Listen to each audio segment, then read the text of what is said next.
Olá pessoal, o comandante Leonardo Matos aqui, Conexão Geo número 325, sexta-feira, 28 de fevereiro de 2025, o seu tradicional podcast semanal com a síntese da geopolítica dessa semana, minhas análises sobre os principais eventos. E eu escolhi, hoje já era algo que eu estava querendo fazer, um podcast iniciando exatamente sobre esse assunto, e eu coloquei como título Onde que o Trump acerta e onde que ele erra perigosamente. Esse foi o título do nosso 325, mas só para vocês não esquecerem, né, se gostarem, no final deixem o seu like, se vocês estão vendo lá pelo YouTube, estão escutando pelo YouTube, façam seus comentários, concordem, não concordem, façam perguntas, mas eu acho que principalmente compartilhem com as pessoas que vocês acham que gostam de geopolítica, para nós tentarmos aí criar uma massa de brasileiros que acompanham o sistema internacional, acompanham o que acontece no mundo, especialmente pensando como encaixar o Brasil nessa situação. Então vamos lá. Bom, onde Trump acerta e onde ele erra. É impressionante a quantidade de vezes que eu tenho mencionado Trump, vocês têm me acompanhado, sabem disso, nesses quase 40 dias do governo dele. No campo interno, o Trump tem focado na questão da imigração ilegal, vimos isso, né, com a deportação dos imigrantes, com a questão da reindustrialização, né, para trazer empresas americanas que estão fora para cá, e essa preocupação do equilíbrio fiscal. Trouxe o Elon Musk para assessorá-lo. O Elon Musk, inclusive, essa semana participou da reunião de gabinete lá do Trump, e o próprio Elon Musk disse que ele é um assessor do presidente, e ele está com essa tarefa, digamos assim, de enxugar o governo dos Estados Unidos. Não vou entrar no mérito aqui de como que ele está fazendo, mas a tarefa do Elon Musk é isso, e ele já falava antes, até na época da campanha, de que a questão do desequilíbrio fiscal dos Estados Unidos é extremamente perigoso para o país. Isso é realmente uma realidade.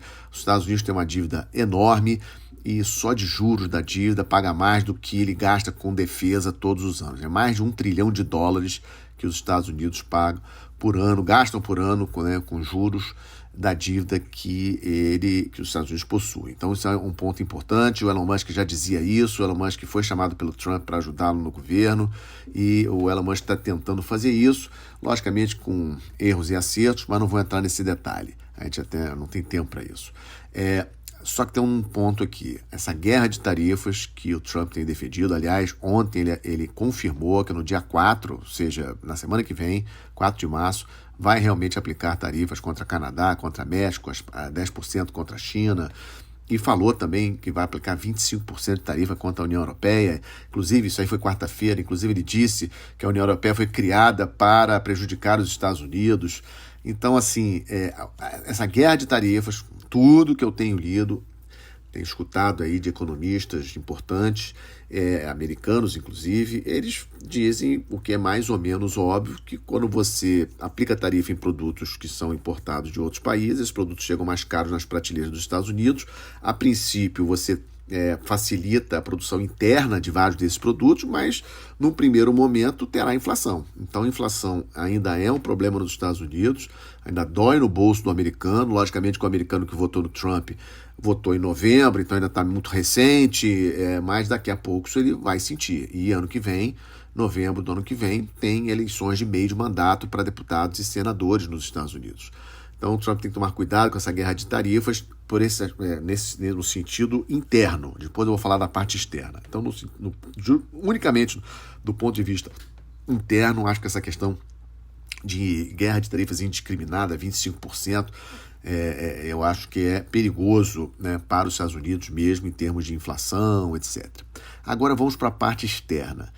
Gente, vamos lembrar o seguinte: o sistema internacional é um sistema que, em relações internacionais, na teoria de relações internacionais, é considerado um sistema anárquico. O que é isso?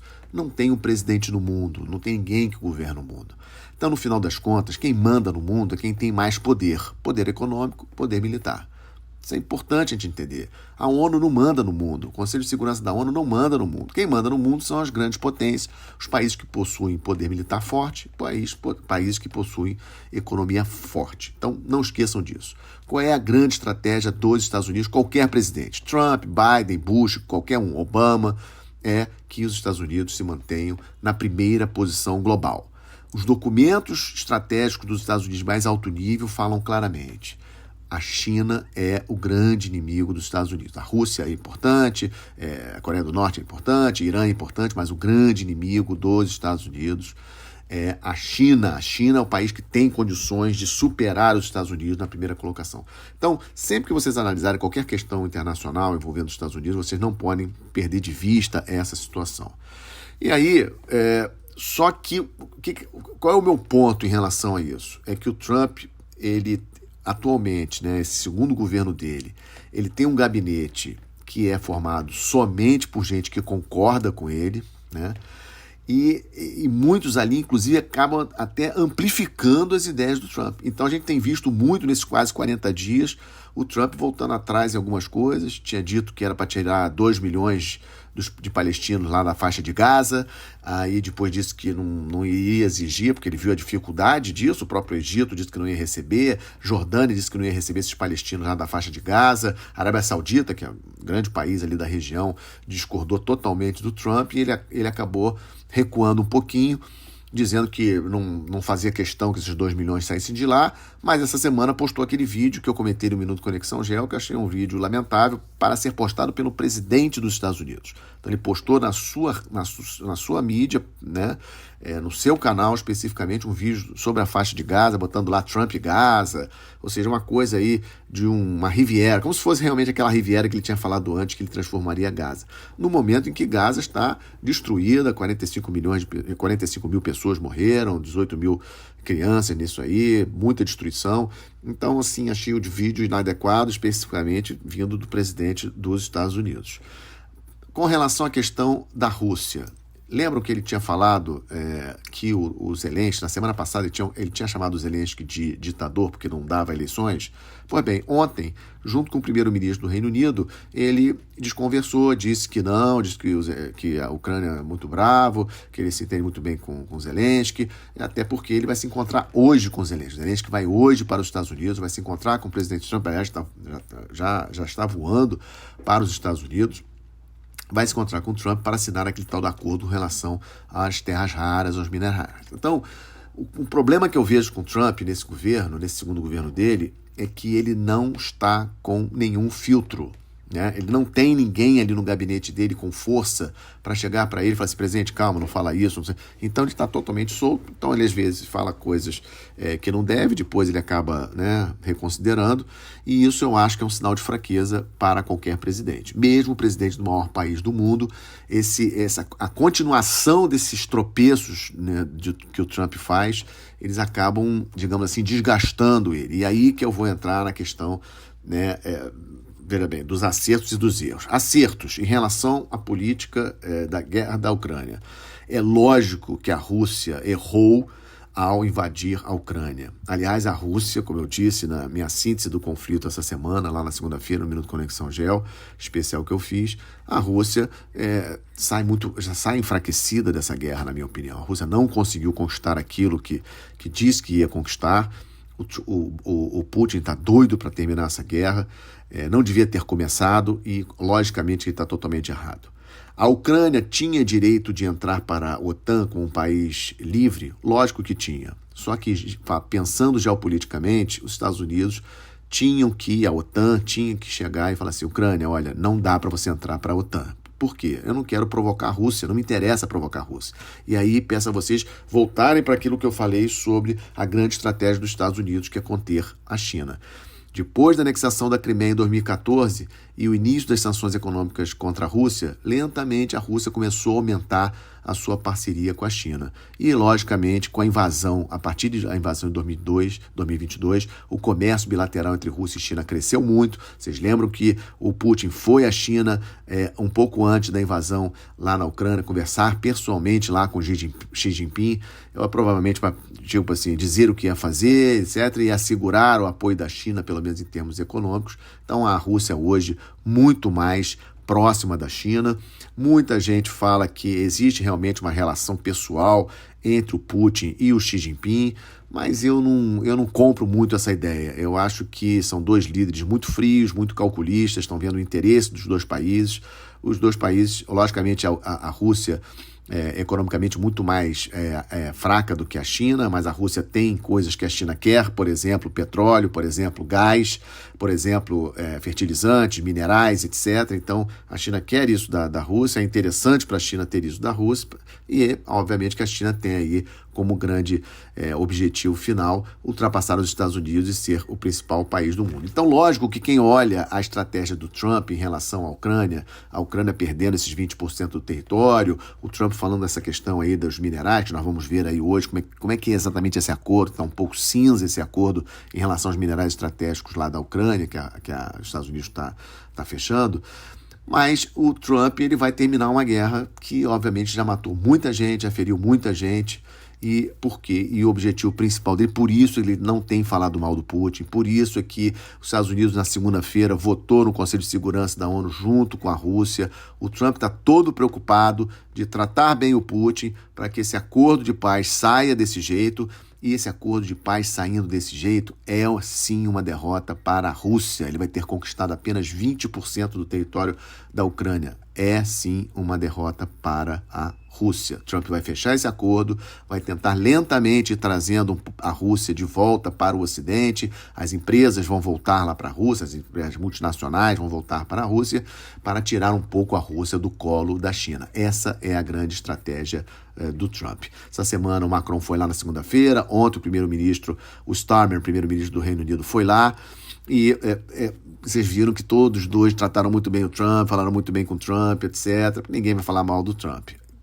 Pelo menos pessoalmente. Mas domingo agora, o Starmer marcou uma reunião de vários líderes da Europa para conversar sobre essa situação da Ucrânia. Então ele, Macron, que estiveram pessoalmente com o Trump, tem hoje esse encontro do Zelensky com o Trump, domingo agora, estamos de olho, esse encontro dos líderes europeus. E, obviamente, onde é que o Trump erra? Erra com esses excessos dele, erra quando fala que vai invadir o canal do Panamá, quando vai invadir a Groenlândia, que pertence à Dinamarca, erra quando fala que o Canadá é o 51º estado dos Estados Unidos, deveria ser o 51º estado dos Estados Unidos, e agora com essas várias tarifas contra países aí, amigos, países aliados, inclusive, países que são aliados na OTAN, eu acho que o Trump poderia fazer diferente, porque ele, nesse grande objetivo, nessa grande estratégia dos Estados Unidos de conter a China, ele precisa de aliados. Então, essa estratégia de Trump de sair detonando todos os parceiros, etc., tarifas,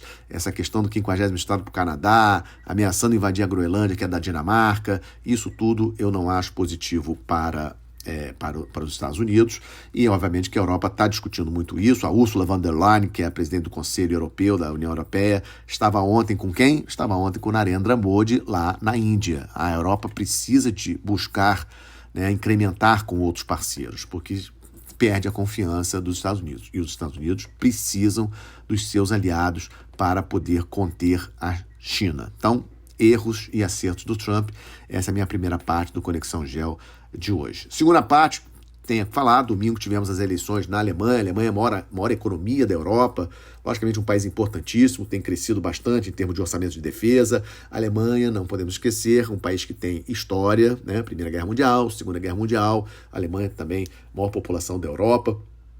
Então, obviamente que a Alemanha é um país importante, as eleições ocorreram, como vocês acompanharam, a centro-direita venceu, 28,6%, aquém do que, logicamente, que a centro-direita queria. Então, Friedrich Merz, que é o provável futuro chanceler da Alemanha, isso aí só vai fechar, o Merz falou que só vai conseguir fechar a questão da coalizão até a Páscoa, em abril, impressionante, processo demorado na Alemanha, e a centro-direita do Merz, com 28% dos votos, quase 29%, ele não consegue governar. Então ele vai precisar fazer uma coalizão, provavelmente fará a coalizão com a centro-esquerda, que é do próprio Olaf Scholz, que está saindo do poder.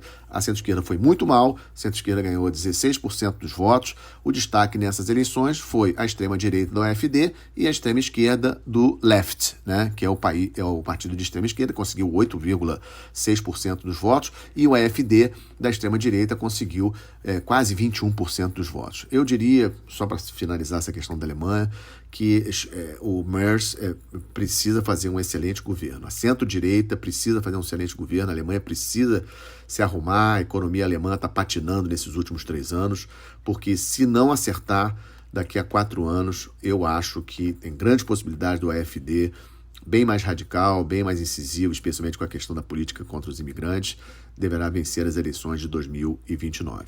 Bom, estamos de olho, obviamente, no Oriente Médio, cessar-fogo com Hamas e Hezbollah frágil, mas mantido. Na terça-feira, o ministro de Relações Exteriores da Rússia, o experiente Sergei Lavrov, esteve no Irã. Muito importante essa visita do Lavrov. Lavrov, como já falei para vocês, 20 anos que é ministro de Relações Exteriores da Rússia, nome de total confiança do Putin. E, na minha avaliação, Lavrov foi dar recado lá para o Irã, provavelmente em relação à questão do programa nuclear iraniano. É difícil, obviamente, a gente saber o que ele falou, mas não podemos esquecer que na semana passada o Lavrov se encontrou com Marco Rubio, o secretário de Estado dos Estados Unidos, lá naquela reunião em Riad. Talvez o secretário de Estado dos Estados Unidos tendendo um recado, digamos assim, para o Lavrov em relação ao programa nuclear iraniano. Por quê? Porque Israel está doido para atacar as cidades, né, as bases onde fica o programa nuclear iraniano, que é um programa que é espalhado, né? O Irã teve esse cuidado de espalhar o programa nuclear dele por várias cidades no Irã. O Irã não é um país qualquer, quase 90 milhões de habitantes, tem um relevo complicadíssimo, tem forças armadas. Israel não tem condições de sozinho fazer um grande ataque em todos os lugares onde tem programa nuclear iraniano. Então Israel quer trazer os Estados Unidos. Essa vai ser a grande dificuldade. Então essa questão muito importante, estamos de olho, estamos acompanhando. Em relação à região especificamente ali no entorno de Israel, a novidade é a invasão da Cisjordânia, né? Lembrando que a Palestina é formada pela Cisjordânia e pela faixa de Gaza. Israel, pela primeira vez, não fazia isso há 20 anos, entrou com carros de combate dentro da Cisjordânia, propriamente dito. Vários países, mais de 100 países do mundo reconhecem o Estado palestino. A capital é Ramallah, que fica na Cisjordânia. Inclusive o Brasil é um deles, o Brasil tem embaixada em Ramallah, na Cisjordânia, e Israel invadiu a Cisjordânia com carros de combate e, segundo Netanyahu, para prender terroristas, etc. Então a situação na região segue muito tensa. A primeira fase do cessar-fogo com o Hamas terminou ontem, com o Hamas entregando aí o corpo de alguns reféns, quatro corpos de reféns, e não sabemos como é que vai ser em relação à segunda fase. Segunda fase, a previsão era previsto de que todos os reféns fossem devolvidos pelo Hamas e Israel sairia da faixa de Gaza. Eu acho difícil isso acontecer, por isso que temos que estar bastante atentos aos movimentos de Israel ali na região, porque podemos ter aí um novo ataque de Israel para eliminar totalmente os terroristas do Hamas dentro da faixa de Gaza a qualquer momento. E estamos de olho na reunião do dia 4 de março, semana que vem, lá no Egito, para justamente de todos os países da Liga Árabe, para discutir essa questão do plano em relação a Gaza. Acho que Israel vai aguardar até lá, vai ver o resultado dessa reunião dos países árabes, o que eles vão ter aí de resultado, porque a Arábia Saudita tinha falado de desarmar o Hamas, mas como que vai fazer isso, né? Reconstruir Gaza sem retirar os palestinos de lá, mas lançou algumas ideias, mas não disse como que vai fazer. Outro assunto que estamos de olho, né, tenho repetido isso constantemente para vocês, República Democrática do Congo, um país importante, mais de 100 milhões de habitantes, muitas riquezas minerais. A leste da República Democrática do Congo, o M23, um grupo guerrilheiro, com apoio do país vizinho, Ruanda, atacou as forças da República Democrática do Congo. Ontem vi uma atualização de número de mortos em relação a esse conflito, 7 mil mortos até o momento, em 2025, somente em 2025, 7 mil mortos. Dezenas de milhares de deslocados, de cidadãos da República Democrática do Congo, deixaram seus lugares para ir para outras casas, outras cidades, etc. E o secretário-geral das Nações Unidas tentando aí votar no Conselho de Segurança uma resolução para que Ruanda retire imediatamente todos os seus militares, as tropas de Ruanda que estão dentro do território da República Democrática do Congo. Então, a situação hoje na África que mais me preocupa, República Democrática do Congo, obviamente sem esquecer as outras questões, guerra civil no Sudão e outras questões. Outro tema que também é importante, que estamos de olho sempre, Taiwan e China. Essa semana tivemos novidades. Primeiro começou com um grupo-tarefa da Marinha Chinesa fazendo exercícios entre Austrália e Nova Zelândia. Vamos lembrar do mapa, ou seja, 3 navios de guerra da China foram lá para as águas internacionais entre Austrália e Nova Zelândia para realizar exercício de tiro, etc. Aquilo ali é o quê? Ele, obviamente, que navios chineses não precisam ir até as águas entre Austrália e Nova Zelândia para fazer treinamento de de tiro. Eles podem fazer isso perto da China. Foram para lá para dar um recado para a Austrália. Por quê? Porque na semana passada o almirante Paparo, que é o comandante do comando do Indo-Pacífico, né, que é uma região que os Estados Unidos têm esse comando, que se chama de Indo-Pacífico, é parte do Oceano Índico e todo o Oceano Pacífico. O almirante Paparo é o almirante comandante desse comando conjunto dos Estados Unidos. Ele teve uma visita de 4 dias à Austrália. Coincidentemente, alguns dias depois, esse grupo-tarefa da China foi para essa posição aí entre Austrália e Nova Zelândia para fazer exercício de tiro. Logo depois, tivemos um problema com um navio mercante chinês que destruiu um cabo submarino ligando uma das ilhas de Taiwan, que são uma ilha de Taiwan que é próxima do litoral chinês, e a guarda costeira de Taiwan interceptou esse navio mercante, e no dia seguinte, na quarta-feira, isso aconteceu na terça, na quarta-feira, a marinha chinesa fez um grande exercício, aliás, até ontem estavam ali em torno de Taiwan, cerca de 14 navios de guerra chineses em volta de Taiwan. Foram detectadas, segundo o Ministério da Defesa de Taiwan, cerca de 45 aeronaves de combate também nesse exercício inopinado, né? Não estava previsto esse exercício em volta de Taiwan. Vamos seguir acompanhando, logicamente, lá, região super importante, muito sensível. E fechamos estando de olho com a novidade do Trump na quarta-feira. Acabou finalmente aí cancelando aquela autorização que o Biden tinha dado para a Chevron, uma grande empresa de petróleo, para comercializar petróleo venezuelano. O Biden tinha feito isso em novembro de 2022, em função da guerra na Ucrânia, porque para tentar sufocar a Rússia, tentar substituir o petróleo que os Estados Unidos importava da Rússia, a questão do preço do petróleo no mercado internacional. Então, Biden acertou com a Venezuela, liberando, digamos assim, a Chevron, empresa americana, para comercializar o petróleo venezuelano. Com isso, a situação econômica da Venezuela deu uma melhorada 23, 24 em função desse petróleo, e o Trump fechou essa torneira, na verdade, fecha essa torneira a partir de amanhã, porque ele quarta-feira ele disse que a partir de amanhã, 1º de março, essa torneira de petróleo da Venezuela está fechada, e aí vamos acompanhar, estamos de olho para ver as consequências dessa ação do Trump. E a boa notícia dessa semana, como não poderia deixar de ser, a questão é Amazônia Azul. 95% do nosso comércio exterior passa pela nossa Amazônia Azul e, obviamente, passa pelos nossos portos. E tivemos aí, na semana passada, o anúncio de que os nossos portos bateram um novo recorde de movimentação de carga, 1,32 bilhão de toneladas de cargas movimentadas nos portos brasileiros, os principais portos do Brasil, Santos, Itaguaí, no Rio de Janeiro, ultrapassou Paranaguá em termos de valores, né? Para vocês terem uma ideia, 65% do total das exportações brasileiras saem pelo Porto de Santos. Isso é muita concentração, é algo que nós precisamos estar preocupados, de olho, precisamos diversificar, digamos assim, os nossos portos, né? Para vocês terem uma ideia, o Porto de Santos são 102 bilhões, ano passado, 102 bilhões em termos de exportação foram pelo Porto de Santos, enquanto que o Porto de Itaguaí 27, Porto de Paranaguá 26, o segundo e terceiro, para vocês terem uma ideia do tamanho da importância do Porto de Santos. Mas é uma ótima notícia, mostra que nossos portos estão melhorando de rendimento, foi um aumento pequeno, 1,2% em relação a 2023, mas foi um aumento, foi uma melhora, então é sempre algo que nós temos que celebrar. É a boa notícia do Conexão GEO 325. Encerro desejando a vocês aí um excelente final de semana, uma boa semana. Se gostaram, deixe seu comentário, deixe seu like, compartilhe com os amigos, ajudando a divulgar o canal. Muito obrigado.